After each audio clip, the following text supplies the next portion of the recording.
Welcome back, everybody. So today we're going to have another tasting of my Sorachi Ace with 2-row SMaSH beer.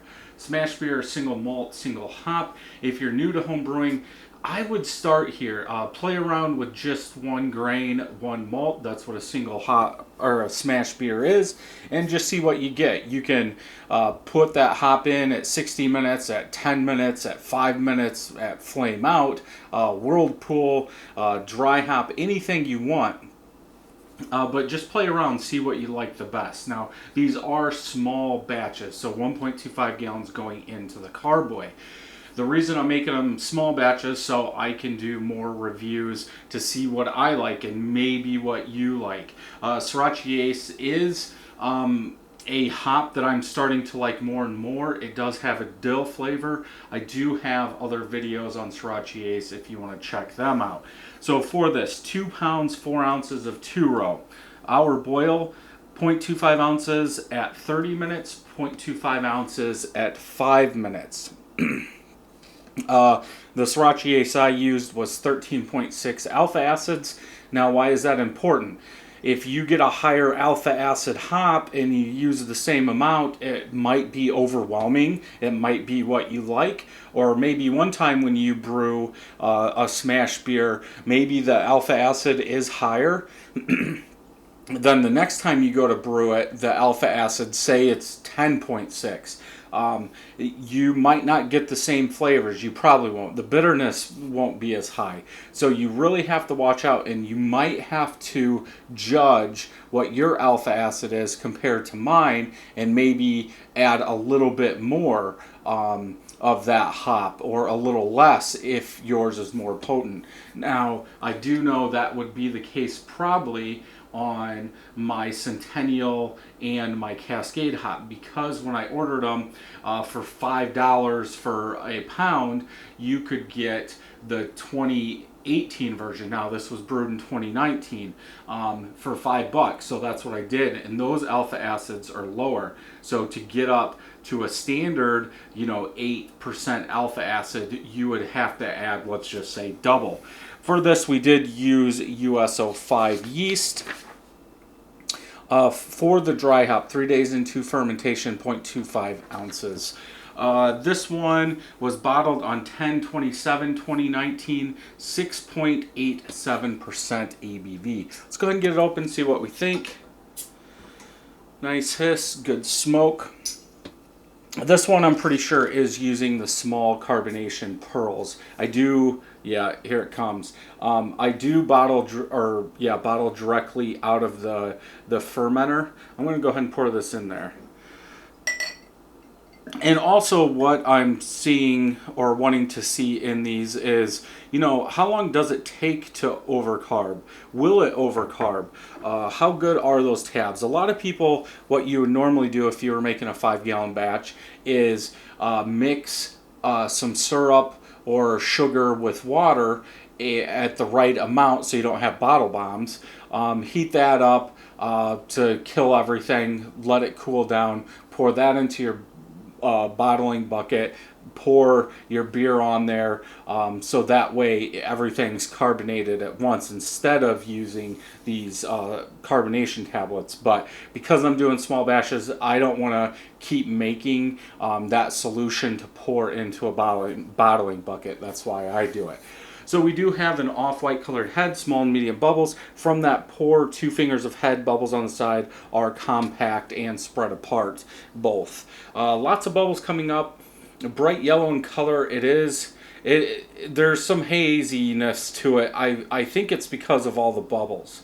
I'm not even really seeing any particles really in this, but I'm sure now that I opened it, it is going to start stirring up. This is what I think a 2-row should look like. Almost looks like Pilsner malt, but yeah, for only a SMaSH beer, that's what it should look like. Let's go ahead and smell. More citrus, like a citrus toastiness. Pretty good smell.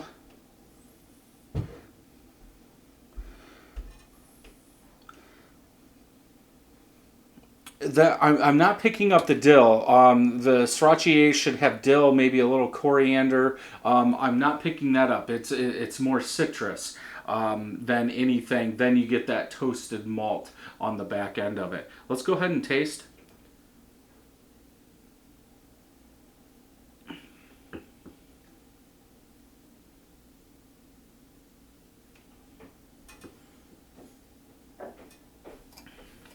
Overcarbed, but that citrus dill really takes over. It's pretty much from the front of the palate to the back. You do get a little toasted malt in there, but for a beer that's 7 months old, I could see that.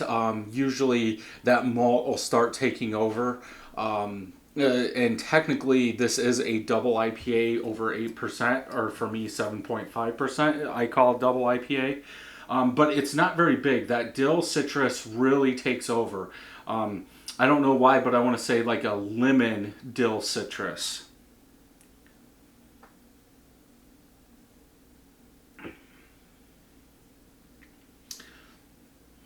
Can't pick up any alcohol. Bitterness is very low. The perceived bitterness is very low in this one.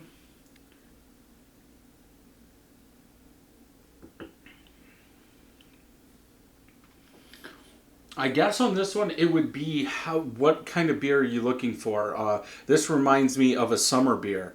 Now, you could drink 4 or 5 of these. Obviously, with the high ABV, you probably wouldn't want to, so I wouldn't call it a lawnmower beer. But that's kind of what it tastes like or reminds me of.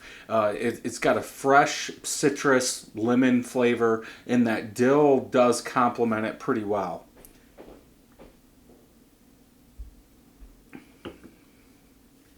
The toasted malt isn't that big, but you can pick it up in there. But overall, I think it's a solid smash beer. Yeah, no alcohol, not getting a yeast taste, not getting like we have in some of these older beers, like that honey water taste. And I don't know if that's because of the high alpha acid of the Sorachi Ace, where it's going to hold out a little bit longer. But for the most part, I would almost say this was brewed a month ago. How fresh that citrus is, and that how that dill's coming across.